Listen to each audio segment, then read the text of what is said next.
ஒரிசாவில் இருக்கக்கூடிய முன்னாள் ஐஏஎஸ் அதிகாரி வி.கே. பாண்டியன் வந்துட்டு கடைசி நேரத்தில் அங்கே வந்து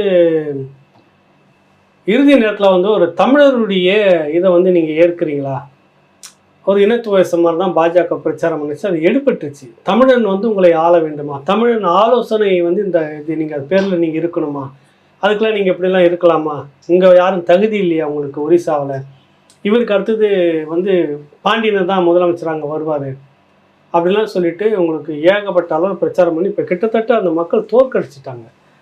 அவர் இப்போ சொல்கிறாரு நான் முழுக்க அரசியல் வந்து விலகிறேன்றாரு. இதை நீங்கள் எப்படி பார்க்குறீங்க நீங்கள்? இல்லை, இதைத்தான் நாங்கள் சொல்கிறோம், சீமான்லாம் சொல்கிறாரு. எங்கெல்லாம் வேறு மாதிரியாக பேசுகிறீங்க. நாங்கள் வேறு மாதிரி. ஆமாம், சரி. ஒரிசா மக்களும் பாண்டியனும் உப்பு போட்டு சோறு தின்றாங்க. ஒரு எதிர்ப்பு வந்தவுடனே இது நியாயமான எதிர்ப்பு தான். நம்ம நியாயவாதியாக இருந்தாலும் அந்த மக்களின்